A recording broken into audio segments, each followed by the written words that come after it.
Hi, this is Auntie Flo, and I'm back to read a new fictitious short story. And this one is titled Forgive a Sister's Revenge by Auntie Flo, which is me, of course. Now, this is a short story about four sisters, and the oldest one's name is Vera, the second one is Frances, the third one's Gina, and the fourth is Gabby, and their last name is Watson. They were born and raised in a rural area of Plano, Texas. And at age 16, Vera became pregnant by a man named Johnny, whom she despised. And so did the rest of the community, because he was loud, argumentative, and sometimes obnoxious.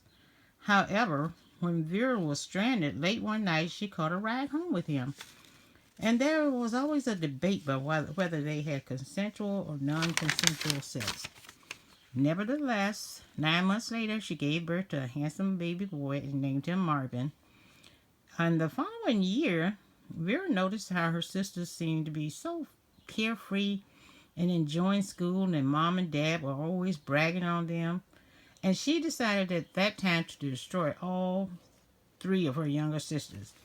She started by convincing them to sneak out the house when their parents went to bed at night and to go with her and guys to parties, late parties, and drinking alcohol. And at first, the younger sisters thought this was cool. And then the third daughter Gina, got pregnant. And then Frances, who's the second daughter, second oldest daughter, got pregnant. And they got pregnant by two guys who were friends. The parents were outraged, and they started treating them like they treat Vera. Approximately 3 years later, Gabby, the baby daughter, got pregnant. The mom was beside herself and was so disappointed. Vera heard and saw how the mom and dad were now treating her younger sisters, and she was beside herself with joy and satisfaction. But she didn't stop there. She got a place of her own and was always having company over on the weekends with lots of men and alcohol, and was inviting her younger sisters over and constantly trying to teach them to turn on their mom.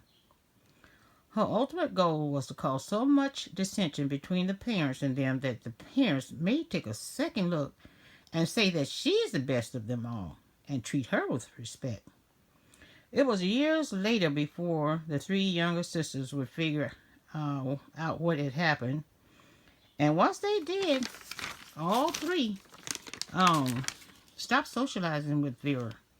But now they were really paying the price for their mistakes. Vera has later bragged to her son about how she messed up her siblings' lives because of the things they said about her when she became pregnant almost 20 years ago. After 10 years of her siblings ignoring her, then she began to really regret what she had done, and was not able to patch things up. She did patch up one of the relationships a little bit with the baby sister Gabby, the youngest, but still no communication with the other two. She's very lonely now because her parents have passed away. She has a terrible relationship with her own child, her son. She has mentioned her regrets about what she did to her siblings lately to her son. He told his aunts about it. However, she has no friends and siblings that have interest in visiting her. But they have forgiven her. And they feel much better since they have forgiven her, and quite happy these days. Lesson learned: always forgive others and yourself.